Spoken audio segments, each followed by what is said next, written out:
listen to the audio on the Kenwood TM V71. So obviously a mobile rig, but not use it for home purposes. So what we're going to do is just use the unmodified one first. Check. 1, 2, 3. 1, 2, 3. Audio, audio, audio. This is the unmodified radio. Check, check. 1, 2, 3. 1, 2, 3. Audio, audio, audio. And this is the modified radio. Check, check. 1, 2, 3. 1, 2, 3. Audio, audio, audio. And this is using the external mic. 1, 2, 3. 1, 2, 3. Hi everybody, thanks for stopping by again. Now, what I'm going to do is just step you through the microphone / case modification to the puxing px888 Chinese handheld radio. The one you've got in front of you at the moment is a UHF version. I've got a number of other ones. This is actually going to be my third one that I've modified now, and there is actually a slight variance between them. Now the variance that I've seen thus far has only been 2 screws, but we'll jump in and I'll point those out to you when we do this one. At the start of the video, hopefully you would have heard the difference between the modified and unmodified radio versus the external microphone that you can buy, which looks something like that. And there, clip on the back. Now, in my opinion, this is your best bet. They're cheap enough. They're like 10 to 15 bucks or something off eBay from Hong Kong dealer. So at this point I'd probably be suggesting buying one of those. Now if you're looking at these radios, or you've got one of these radios, or you're looking to buy them, I'm definitely going to recommend this mod as far as making the adjustment to the case, so there's the gap to the microphone, so it's actually more effective. It does improve the audio somewhat. And look, it's an easy mod. It takes less than 10 minutes to run the radio, probably even less than 5. Once you figure out what you're doing and if you've got the appropriate tools. Now, in saying that, there are no real special tools required, so let's just get started and I'll show you what I've actually used for this. First and foremost, take the antenna off the radio itself, just pull on these, and these will actually just pop off. Sometimes they're a bit stuck, obviously put those somewhere safe. And then on the end of the radio, you've actually got, this is where obviously your dials are located, this is where your antenna is located, and you can see they've got notches just in there. Now if you're lucky, which I have been on the other two, well sorry, one of these, I did have one of these that was stuck. If you actually just get yourself a small flathead screwdriver, and if they're loose enough, you can actually just push on these with a bit of pressure. Okay, that one's not going to cooperate, so I'll go to plan 2 on that one. We'll see if we can get these other ones.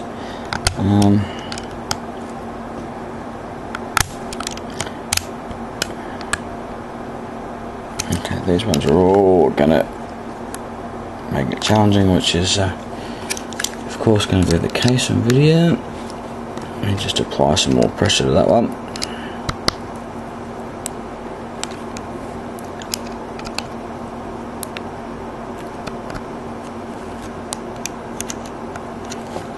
Okay, so I've got into this one because this one doesn't work as well with the scissors that I've got here. So because these two are burn a bit tough, as you just saw, what I've actually got is a pair of scissors. You could use needle nose pliers. I did have another pair of smaller tweezers here somewhere, which I tried to use, like those ones there. I've actually found that they weren't thick enough on the end and couldn't apply enough pressure, but I found that these scissors nice and thick to get us started. And once you've actually got it started, it's just a simple case of getting your screwdriver in there, there we go, and just pushing on these and spinning it around. It's a bit difficult to do through the viewfinder there. And this center one in particular, once you get it to about that height, you can actually just grab it. Spin it off. Just stick that aside. Now this one I actually had to do a little bit off camera. This was actually the tightest one I've seen yet, which even suggested it might have had some sort of locking agent, like a Loctite or something on it.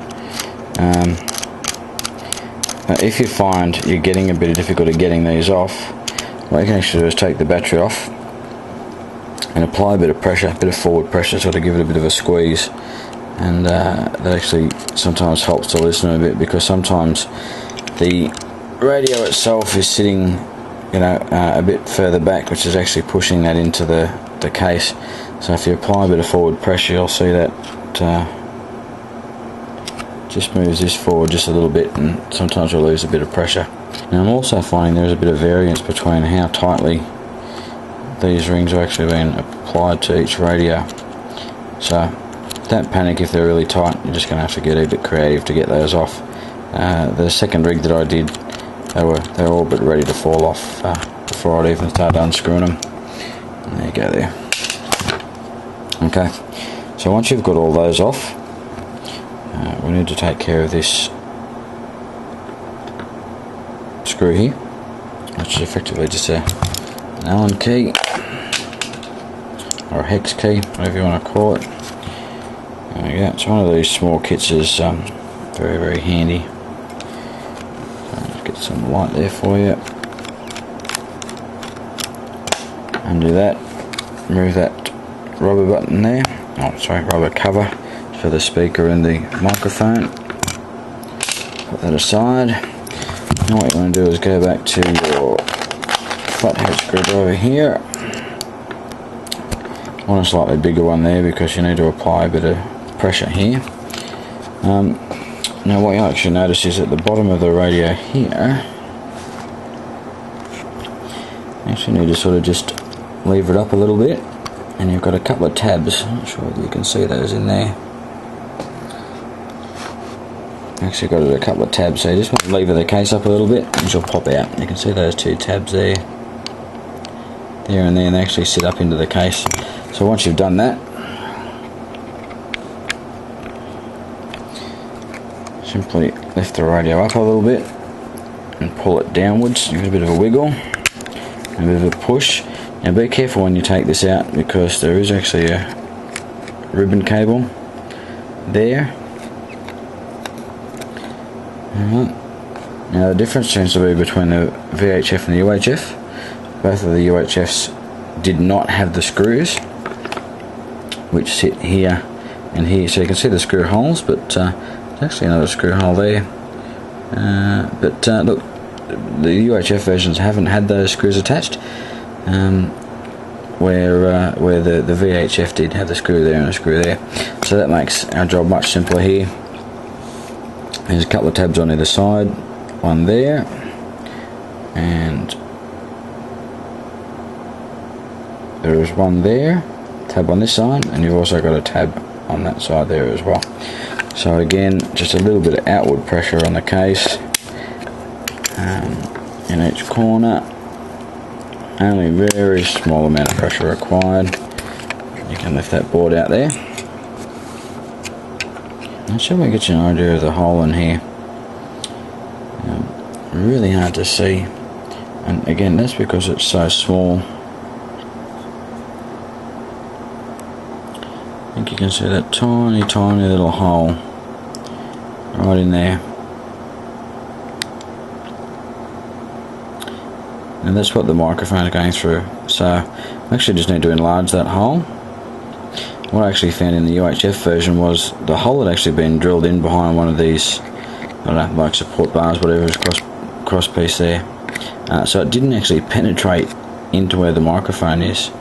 So obviously you can imagine the audio on that one was a bit average, and I have had some feedback when I've taken that other one out on the boat to say that it was the audio was very casual, very bassy, and difficult to hear. I'd put it down to being in the wind. I didn't realise that other one was actually that bad. So okay, so all I've got is like a little Dremel tool here, and just going to get into the back and just extend that hole.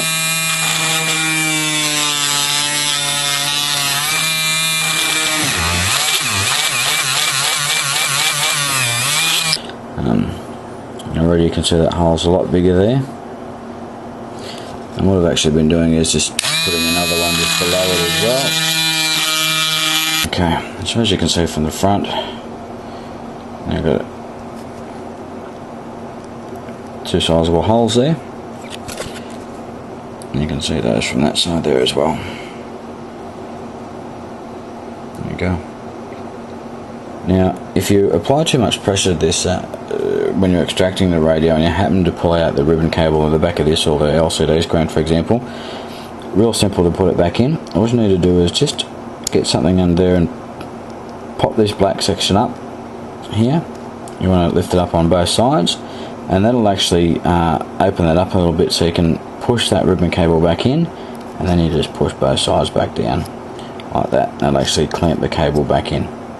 So really easy. Don't be too concerned if you pull it out and you can't seem to slide it back in. Just push that black bit up a little bit, slide your ribbon cable down it, and then just drop it back down again. So there's what we're talking about. Just pop that up there like that.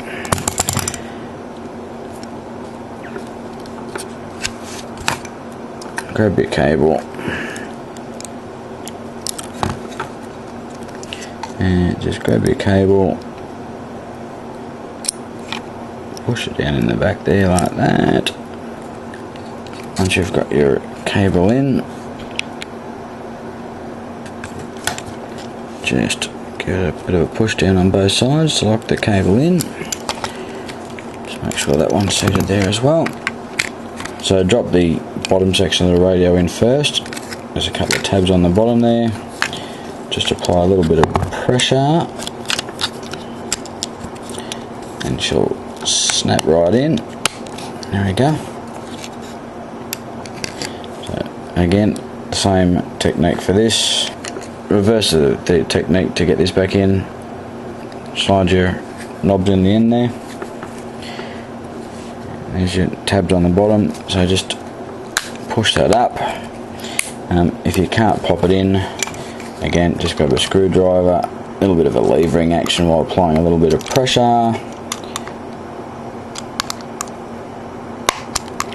And she'll pop straight in. There you go. Okay, now something I found out with this one, I was just having to play with it when I was, I might just stick in an example, is I was actually missing the first letter off the repeat here, off the meta tags for the program stations, program frequencies. I took the ribbon cable out and replaced it, and a couple of times figuring that was what it was, the connection with the LCD screen. But what it actually was, when I'd seated the front PCB board in to the radio, I hadn't actually clipped it in well enough on the right hand side, so I hadn't actually just pushed it in and hadn't clipped in. It was sitting against the tab, but it hadn't actually dropped under the tab. So if you have that issue, just check that you've actually reseated the actual board into the front radio, and that's actually the one that holds the LCD screen itself. Once I seated that, you'll obviously see that it's now displaying perfectly. Now your knobs, you can't go wrong with those. As you can see there, there's a bit of a flat spot. As you can see here, there's a bit of a flat spot on these, and that'll actually line up with the inside of the knob. So basically just apply a little bit of downward pressure, and then you'll actually find she'll just drop on. Same with this one, just rotate it while applying a bit of downward pressure, and she'll just slot on once it's right. There we go, jobs are good. Now as you can see there, if it's, it's not overly tidy, but not too concerned about that. I could clean it up if I wanted to, but basically that's it. Job done. So like I said earlier, I'd really recommend this modification. It's not even what you'd probably call a modification, it's more of a requirement, just to improve the audio quality on here as well. Now I believe there's a pot in there that you can effect a change to deviation, but I've not found that to be necessary. So there you go, hope that works. Any questions, give me a shout. Happy to help out. Cheers.